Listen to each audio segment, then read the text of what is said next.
ರಿಷಬ್ ಶೆಟ್ಟಿ ನಿರ್ದೇಶನದ Kantara chapter 1 cinema ಬಿಡುಗಡೆಯಾದ ಕ್ಷಣದಿಂದಲೇ ಸಿನಿಪ್ರಿಯರ ಮನಸ್ಸು ಗೆದ್ದಿದೆ. ದೈವದ ಮೂಲ, ಕಾಡಿನ ಜನರ ಹೋರಾಟ, ರಾಜ ಮತ್ತು ಕಾಡಿನ ಜನರ ನಡುವಿನ ಸಂಘರ್ಷ, ಪ್ರೇಮಕತೆ ಈ ಎಲ್ಲವೂ ಸೇರಿ ಎಂಬಂತೆ ಚಿತ್ರವು ನೈಸರ್ಗಿಕ ಸಂಸ್ಕೃತಿಯ ತಳಹದಿಯ ಮೇಲೆ ಅದ್ಭುತ ದೃಶ್ಯ ವೈಭವ ತೋರಿಸುತ್ತದೆ.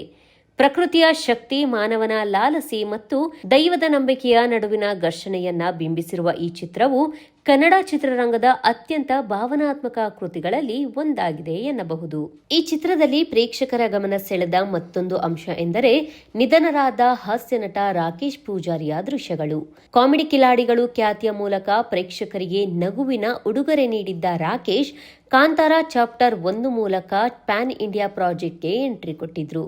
ನವೀನ್ ಡಿ ಪಾಟೀಲ್ ಅವರ ಪಾತ್ರದ ಮಗನಾಗಿ ಕಾಣಿಸಿಕೊಂಡಿರುವ ಅವರು ತಮ್ಮ ಪಾತ್ರದ ನೈಜ ಅಭಿನಯ ಮತ್ತು ಹಾಸ್ಯಭರಿತ ಸಂಭಾಷಣೆಯಿಂದ ಪ್ರೇಕ್ಷಕರ ಮನಗೆದ್ದಿದ್ದಾರೆ.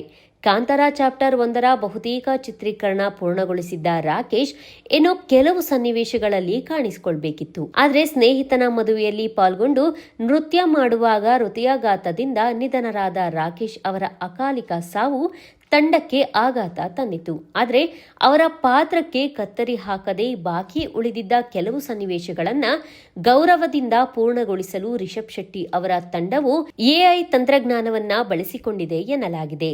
ಕೆಲವು ದೃಶ್ಯಗಳಲ್ಲಿ ಎಐ ಮೂಲಕ ಅವರ ಮುಖ ಮತ್ತು ಚಲನೆಗಳನ್ನ ಮರುಸೃಷ್ಟಿಸಲಾಗಿದೆ. ಚಿತ್ರ ನೋಡುತ್ತಿದ್ದಾಗ ಸಾಮಾನ್ಯ ಪ್ರೇಕ್ಷಕರಿಗೆ ಅದು ಅಷ್ಟಾಗಿ ಕಾಣಿಸುವುದಿಲ್ಲ. ಆದರೆ ಸೂಕ್ಷ್ಮವಾಗಿ ಗಮನಿಸಿದರೆ ರಾಕೇಶ್ ಪೂಜಾರಿ ಅವರನ್ನ ಡಿಜಿಟಲ್ ತಂತ್ರಜ್ಞಾನದಿಂದ ಜೀವಂತಗೊಳಿಸಿರುವುದನ್ನು ಗುರುತಿಸಬಹುದು.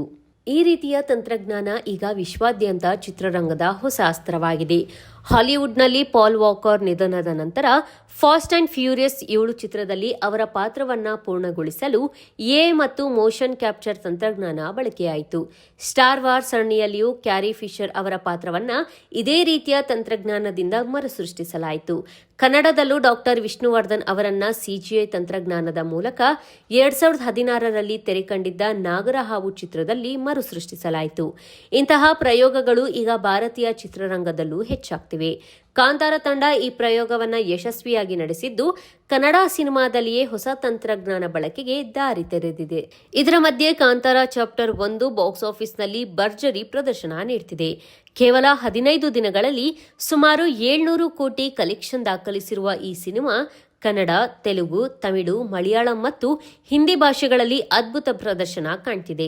2022ರಲ್ಲಿ ಬಿಡುಗಡೆಯಾದ ಮೂಲ ಕಾಂತಾರ ಸಿನಿಮಾ ಅಂತಾರಾಷ್ಟ್ರೀಯ ಮಟ್ಟದಲ್ಲಿ ಮೆಚ್ಚುಗೆ ಗಳಿಸಿದಂತೆ ಚಾಪ್ಟರ್ 1 ಕೂಡ 2026ರ ಅಕಾಡೆಮಿ ಪ್ರಶಸ್ತಿಗಳತ್ತ ಹೆಜ್ಜೆ ಇಡುತ್ತಿದೆ ಎಂಬ ಸುದ್ದಿ ಈಗ ಹರಿದಾಡ್ತಿದೆ.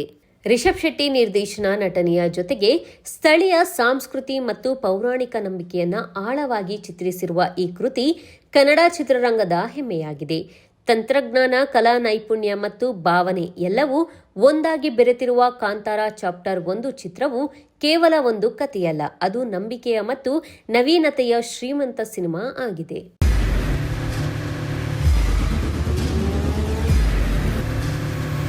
ಪ್ರಜಾಮಾರ್ಗ ನ್ಯೂಸ್, ಇದು ಜನಸಾಮಾನ್ಯರ ಧ್ವನಿ. ನಮಸ್ಕಾರ.